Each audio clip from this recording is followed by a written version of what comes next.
요한복음엔 교회라는 말은 단 한 번도 나오지 않습니다. 다른 복음서들 마태, 마가, 누가 복음서에도 교회라는 말은 아주 극히 드물게 등장합니다. 아직 교회가 시작되지 않은 시점을 배경으로 하고 있으니까 어쩌면 당연한 일이겠죠. 하지만 다른 복음서에선 실제적인 교회는 자주 언급됩니다. 예수님을 따르는 사람들의 모임이나 또 제자들의 무리, 이거 교회 아니겠어요? 교회라고 말만 하지 않았을 뿐이지 실제적으로는 교회죠. 다른 복음서에선 이러한 실제적인 교회들은 아주 자주 언급이 됩니다. 그에 비해서 다른 복음서들보다 나중에 기록된 요한복음엔 그러한 예수 공동체에 대한 언급이 거의 없어요. 없다고 봐야 됩니다. 애매모호한 부분만 있고 없어요. 그 대신 예수님과 한 개인의 긴 대화를 기록한 부분이 많습니다.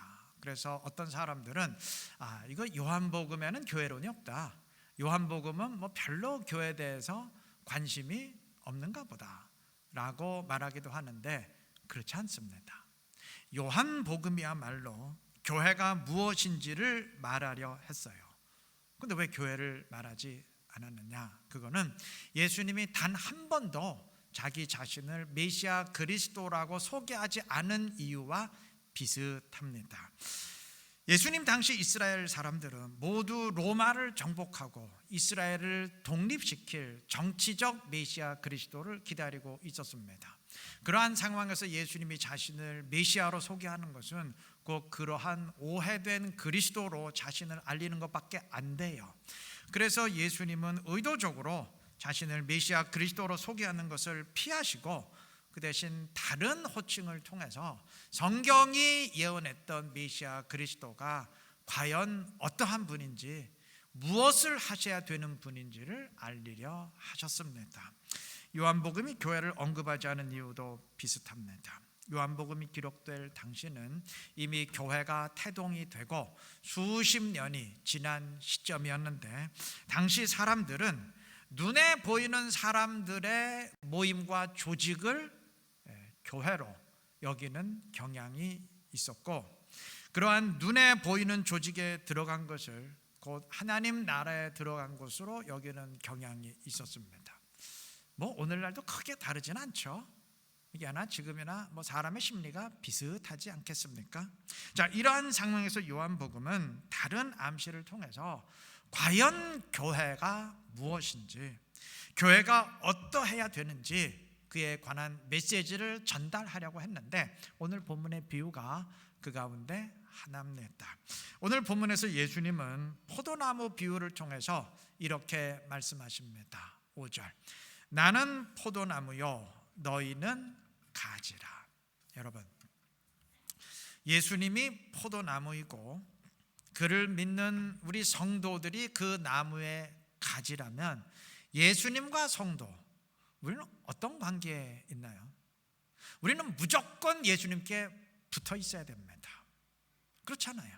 예수님도 그것을 강조하십니다. 2절, 물은 내게 붙어 있어 열매를 맺지 아니하는 자는, 4절 중반 부분, 가지가 포도나무에 붙어 있지 아니하면, 그러니까 붙어 있지 아니하면 이러이러한 비극적인 결과가 있을 것이다 강조한다는 것은, 바꾸어 말하면 반드시 붙어 있어야 된다 그 말이죠. 맞습니다. 가지는 당연히 나무에 붙어 있어요. 나무에 붙어 있지 않는, 나무와 독단적으로 자라나는 가지는 그건 있을 수가 없지 않습니까? 그렇습니다. 여러분, 바로 이것이 교회입니다. 예수님께 붙어 있는 사람들의 모임, 그래서 예수님께 속한 사람들의 모임, 이것이 곧 교회입니다. 교회의 성도란 어떤 조직 안에 들어간 사람을 말하는 것이 아니고 예수님께 붙어 있는 사람을 말하는 겁니다. 포도나무 가지가 나무에 붙어 있지 않으면 말만 포도나무 가지이지 실제로는 죽은 가지죠. 그냥 그건 목재죠. 가지가 아니고, 마찬가지로 성도가 예수님께 붙어 있지 않다면 그거는 말만 성도지 실제로는 그냥 영원히 죽은 사람에 불과할 따름입니다. 자, 주님은 우리가 이렇게 주님께 가지로서 붙어 있는 것을 우리가 주님 안에 있고 주님이 내 안에 있는 한자말로 상호 거주, 상호 내주로 말씀하십니다. 더 정확히 말하면 이러한 주님과 우리의 상호 거주에 의한 하나됨을 교회로 강조하시기 위해서 포도나무 비유도 말씀해 주신 겁니다. 본문에서 예수님은 이러한 상호 거주에 의한 하나됨을 3번이나 반복해서 강조하십니다. 4절, 내 안에 거하라, 나도 너희 안에 거하리라. 방금 읽었던 5절 중반 부분, 그가 내 안에 내가 그 안에 거하며, 똑같은 말이죠. 7절도 마찬가지예요. 너희가 내 안에 거하고 내 말이 너희 안에 거하면. 이게 교회입니다. 여러분, 사람들이 예수님의 이름으로 모였다고만 해서 그게 반드시 교회인 것 아닙니다. 예수님의 이름으로 모여서 조직과 단체를 결성했다고 무조건 자동적으로 교회 되는 것 아닙니다. 교회는 예수님과 상호 거주하는 사람들의 모임입니다.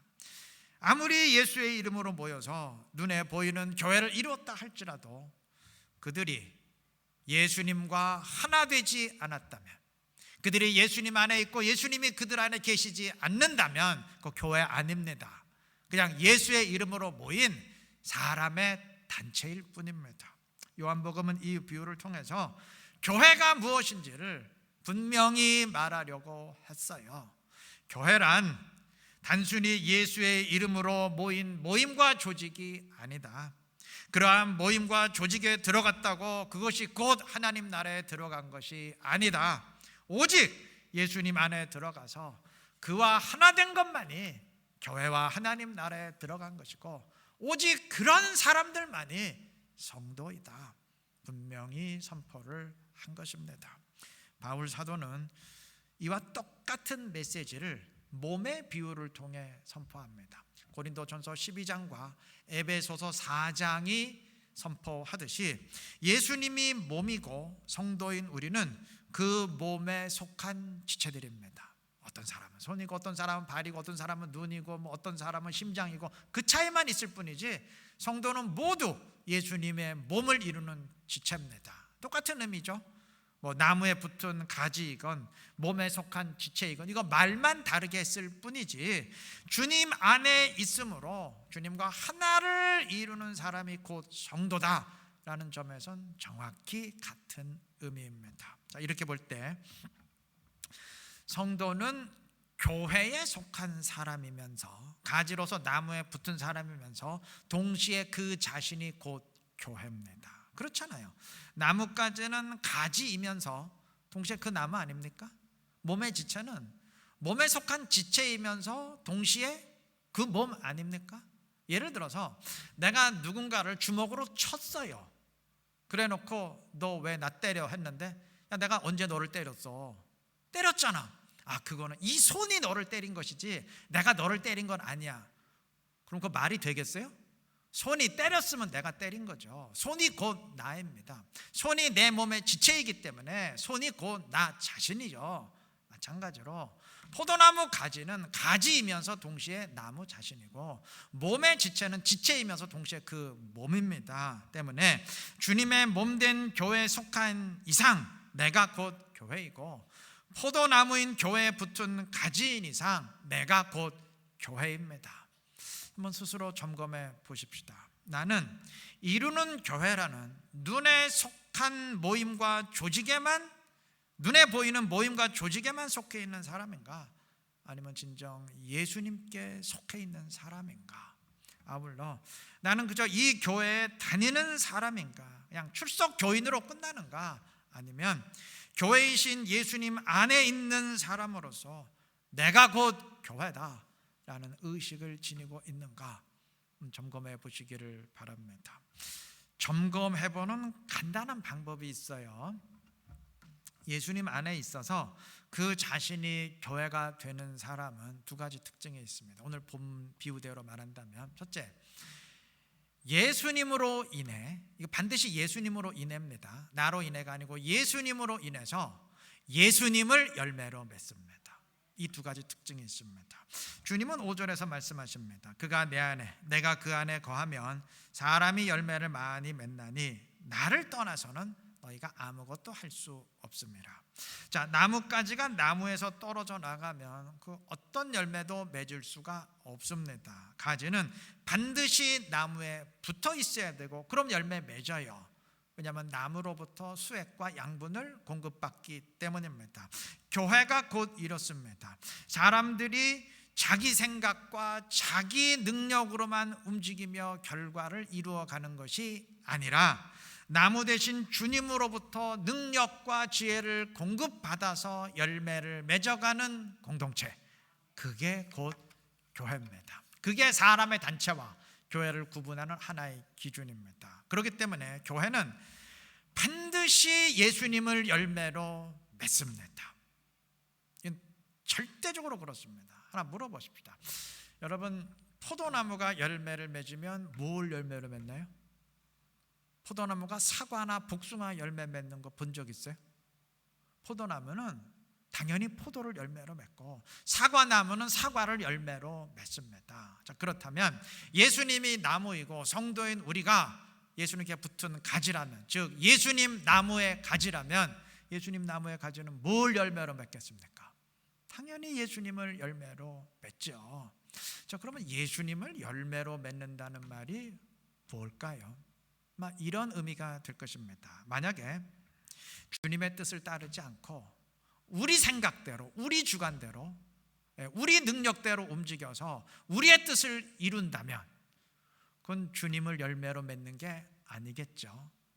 그러나 만약 우리가 내 뜻을 버리고 주님의 뜻을 순종해서 말씀대로 순종해서 주님의 뜻을 이룬다면 주님이 드러날 것이고, 그러면 그것이 곧 주님을 열매로 맺는 것 아니겠습니까?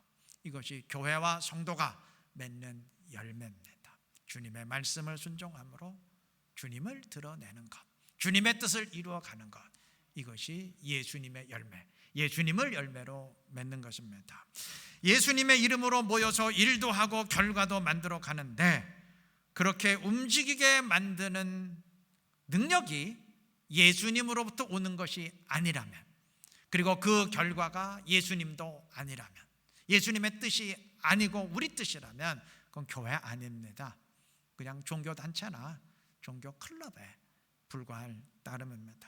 우리 모두는 이루는 교회의 교인입니다. 그러나 오늘 요한복음의 지적처럼, 요한복음의 그 메시지에 담긴 의미처럼 내가 이 교회에 속한 교인이다, 그것에 만족하지 마시고 그것을 넘어서 예수님과 하나 된 자로서 예수님께 속하시기를 바랍니다.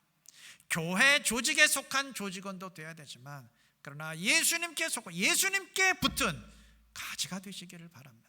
예수님의 몸에 속한 지체가 되시기를 바랍니다. 다시 말하면 진정한 교회를 이루는 성도님들 되시기를 바랍니다. 그래서 주님이 공급하시는 힘으로 예수님을 열매로 맺어가면서 우리 뜻이 아니라, 사람의 뜻이 아니라 주님의 뜻을 이루고 주님을 드러낼 수 있는, 주님의 영광을 충만히 드러낼 수 있는 지혜롭고 신실한 우리 이루는 게 모든 성도님들 되시기를 바랍니다. 구약 시대에는 유대 혈통을 지닌 자들이 하나님의 백성인 이스라엘이었어요.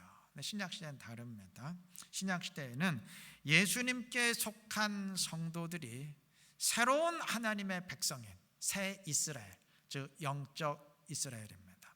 구약의 옛 이스라엘은 이 신약의 영적 이스라엘을 예표하는 모형이자 예고편이었어요. 예전에는 이스라엘 혈통에 의해서 하나님 백성이 만들어졌지만 그러나 이제는 방금 말씀드린 것처럼 예수님에 의해서 예수님 나무에 붙은 가지들이 만들어짐으로 하나님 나라 백성이 만들어집니다. 요한복음 1장 51절에서 주님은 나다나엘에게 말씀하십니다. 진실로 진실로 너희에게 이르노니 하늘이 열리고 하나님의 사자들이 인자 위에 오르락 내리락 하는 것을 보리라. 창세기 28장 12절의 내용입니다. 다 아실 겁니다. 야곱이 에서를 피해서 외삼촌 라반의 집으로 도주하다가 들판에서 돌베개를 하고 잠이 들었을 때 하나님은 하늘이 열리고 하나님의 사자들이 야곱 위에 사닥다리를 오르락내리락하는 환상을 보여주셨습니다.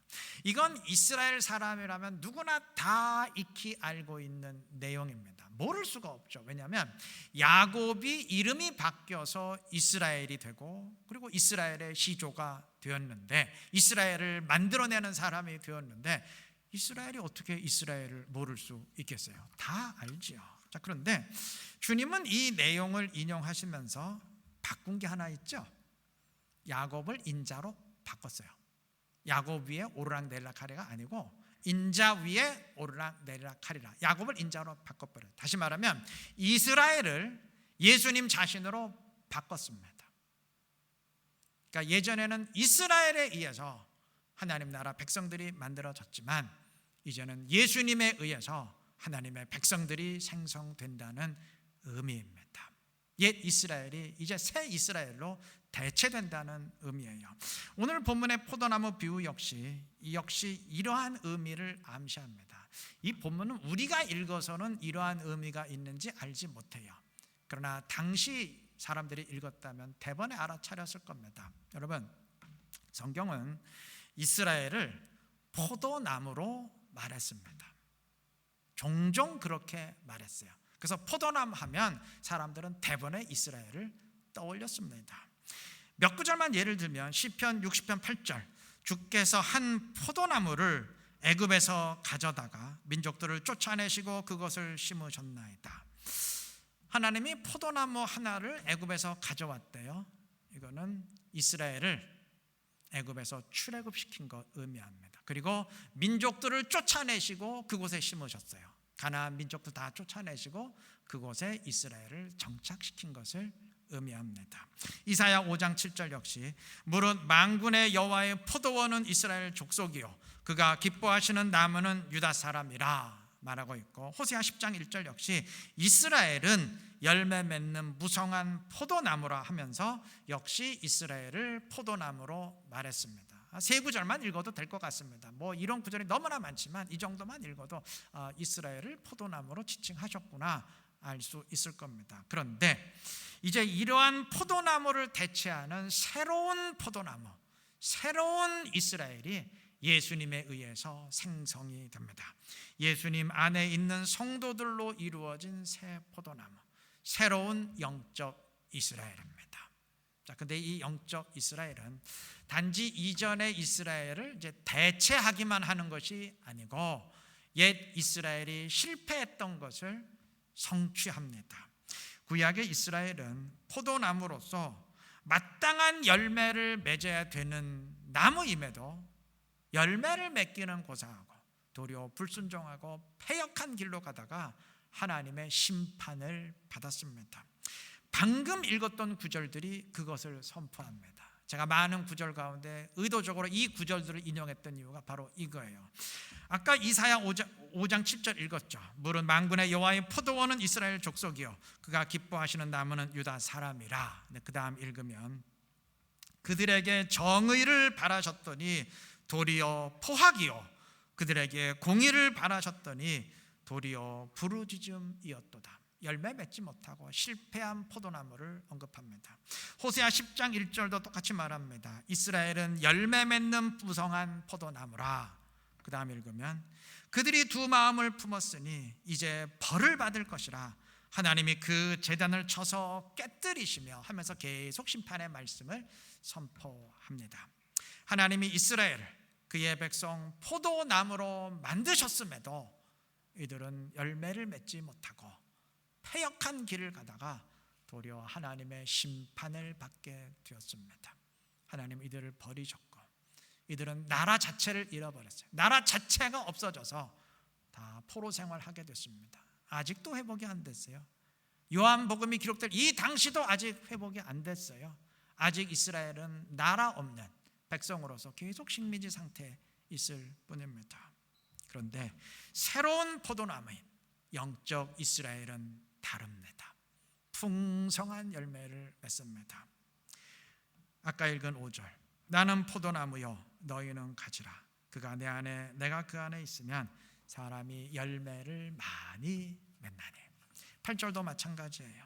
너희가 열매를 많이 맺으면 너희는 내 제자가 되리라. 여러분, 신약의 이스라엘, 우리 성도는 열매 맺는 사람입니다. 반드시 열매를 맺을 수밖에 없어요. 다시 말하면 반드시 주님의 말씀대로 순종함으로써 주님의 뜻을 이루고 주님을 드러낼 수밖에 없습니다.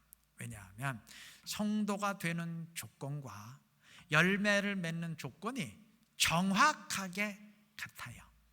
구약시대에는 이스라엘이 되는 조건과 순종하고 열매 맺는 조건이 같지 않았어요. 그래서 이스라엘 따로 있고 그 가운데 특별히 열매를 맺는 순종하는 사람 따로 있었습니다. 신약은 달라요. 성도가 되는 조건과 열매 맺는 조건이 정확하게 같아요. 그래서 이 사람은 성도인데 열매 맺는 사람, 또 저 사람은 성도인데 열매 못, 이런 일은 있을 수가 없습니다. 주님이 그 안에 있고 그가 주님 안에 있는 사람이 참 교회의 성도인데 바로 그러한 사람이 열매를 맺기 때문입니다. 그래서 주님은 8절에서 너희가 열매를 많이 맺으면 내 아버지께서 영광을 받으실 것이요 너희는 내 제자가 되리라 말씀하셨습니다. 자, 열매를 맺으면 내 제자가 되리라 하셨는데 바꿔 말하면 만약 열매를 맺지 못하면 내 제자 못 된다, 내 제자 아니다, 그 얘기죠. 제자로서 열매를 맺지 못하는 사람은 있을 수 없다, 그 말이죠.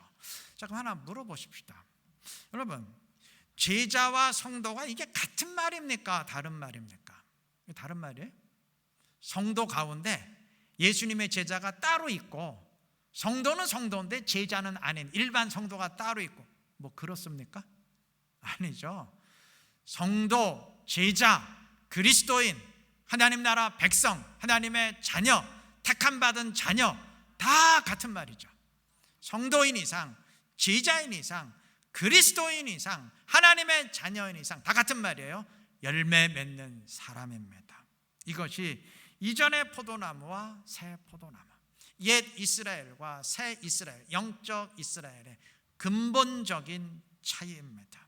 옛 이스라엘은 하나님의 뜻을 불순종함으로 언약을 깨뜨리고 심판의 대상이 되었지만 새 이스라엘 성도는 주의 뜻을 순종함으로 주님을 열매로 맺는 사람입니다. 자, 그럼 그 이유가 뭘까요? 뭐 그때와 지금이 사람이 다르기 때문인가요? 시대가 바뀌었기 때문입니까? 세월이 변했기 때문입니까? 아니에요. 아무리 시간이 흐르고 시대가 바뀌어도 사람 안 바뀝니다. 그때나 지금이나 사람 본성 똑같습니다. 그런데 어떻게 똑같은 사람인데 그때 열매를 못 맺었는데 지금은 열매를 맺게 될까요? 하나님이 성도인 우리를, 새 이스라엘을 열매를 맺을 수밖에 없는 조건 속에 두시기 때문입니다. 신약의 성도는 이미 강조한 것처럼 주님이 그 안에 거하시고 그가 주님 안에 거하는 사람입니다. 구약의 이스라엘은 이렇지 않았어요. 그때는 성령 시대가 아니었어요. 근데 지금은 주님이 내 안에 거하시고 내가 주님 안에 거하는 사람이 새 이스라엘이에요. 내가 예수님을 직접 보고 만날 수는 없지만, 그렇죠? 우리 예수님 본 적 없잖아요. 그러나 주님이 성령으로 내 안에 오시기 때문에 내 안에 거하는 사람입니다. 바로 이 때문에 주님이 성령으로 내 안에 거하시는 바로 이 사실 때문에 새 이스라엘인 성도는 성령에 사로잡힌 사람이 되어서 주님을 열매로 맺어가게 되는 것입니다. 이것은 제가 하는 말이 아니고 이미 성경이 분명히 예언하고 또 예언했던 내용입니다. 당시 이스라엘 사람이라면 이 사실 누구나 다 알고 있습니다. 하나님과 이스라엘은 원래 언약, 즉 약속에 의해서 관계가 맺어졌습니다. 하나님은 이들의 하나님이 되시고 이들은 하나님의 백성이 되는 관계가 맺어졌어요. 그래서 이스라엘이고 그래서 하나님 백성입니다. 그런데 이스라엘이 불순종하며 하나님을 등졌을 때, 패역한 길로 갔을 때 언약은 깨졌어요. 그 언약은 이스라엘이 하나님을 전심으로 순종하고 그리고 하나님은 이들의 하나님이 되어 주시기로 그 약속에 의해서 맺어졌는데 이스라엘이 불순종함으로써 이제 약속은 깨진 겁니다. 하나님은 더 이상 이들의 하나님이 아니고 이들은 더 이상 하나님의 백성이 아니에요. 하나님은 이들을 완전히 버리셨고 멸망당한 이들은 포로로 끌려가게 됐습니다. 나라 자체가 없어졌습니다. 그런데 이때 하나님은 새 이스라엘을 말씀하셨어요. 불순종하는 이스라엘이 순종하는 이스라엘로 변화될 것을 말씀하셨습니다. 그리고 그 변화가 어떻게 일어날 것인지, 왜 그 변화가 일어나는지 분명히 말씀하셨습니다. 많은 구절들이 있지만 두 구절만 제가 읽겠습니다. 에스겔 11장 19절 20절은 선포합니다. 내가 그들에게 한 마음을 주고, 여기서 말하는 그들은 새 이스라엘입니다. 내가 그들에게 한 마음을 주고 그 속에 새 영을 주어, 하나님이 새 영, 즉 성령을 주세요. 그래서 어떻게 되느냐, 그 다음에 읽으면 그 몸에서 돌 같은 마음을 제거하고 살처럼 부드러운 마음을 주어, 자, 새로운 마음을 주십니다. 그 결과 내 율례를 따르며 내 규례를 지켜 행하게 하리니. 자, 그러니까 하나님이 주시는 성령에 의해서 새 이스라엘은 하나님의 규례와 율례를 지키는, 순종하는 사람들이 됩니다. 이것이 예언이에요. 그래서 그 다음 그들은 내 백성이 되고 나는 그들의 하나님이 되리라. 다시 언약이 맺어진다는 말이죠. 내 백성 아니다 라고 버리셨는데 이제 하나님의 백성, 새 이스라엘이 된다는 의미입니다. 에스겔서 36장 26절도 똑같이 선포합니다. 또 새 영을, 그러니까 성령이죠, 새 영을 너희 속에 두고 새 마음을 너희에게 주되 너희 육신에서 굳은 마음을 제거하고 부드러운 마음을 줄 것이며 또 내 영을 너희 속에 두어 너희로 내 율례를 행하게 하리니 너희가 내 규례를 지켜 행할지라. 똑같은 말씀이죠. 근데 이 구절에서 내 영을 너희 속에 두어 두 번 강조해서 반복했습니다. 예, 맞습니다. 하나님은 하나님의 영, 성령을 내 속에 두십니다. 성령이 내 속에 들어오십니다. 그렇게 성령이 내 속에 거하심으로 내가 주님 안에 있고 주님이 내 안에 있는 새 이스라엘 성도가 됩니다. 그럼으로써 성령에 의해서 하나님의 율례와 규례대로 행하는 사람 됩니다. 즉 하나님을 순종하는 사람, 열매 맺는 사람이 됩니다. 바로 이것이 옛 이스라엘의 실패를 넘어서는 새로운 이스라엘 성도의 특징입니다. 주님 오늘 본문에서 너희가 내 안에, 내가 너희 안에 거하면 열매를 많이 맺나니 했을 때, 포도나무로서 열매를 많이 맺는다고 했을 때 바로 이러한 의미를 암시해 주신 것입니다. 정리하자면 주님이 성령으로 내 안에 계시기에 주님의 뜻대로 순종하며 주님을 열매로 맺어가는 사람, 그 사람이 곧 성도이고 그런 사람들의 모임이 곧 교회입니다. 이 사실 꼭 기억하시고 늘 주님의 성령을 내 안에 모시고 주님과 하나 되어서 주님 안에 거하시기를 바랍니다. 내가 사는 것이 아니고 내 안에 주님이 살아가는 그러한 사람 되시기를 바랍니다. 그래서 주님의 말씀대로 순종하면서 주님을 계속 열매로 맺어갈 수 있는, 하나님의 기쁨이 될 수 있는 지혜롭고 신실한 우리 모두가 되시길 그리스도의 이름으로 축원합니다.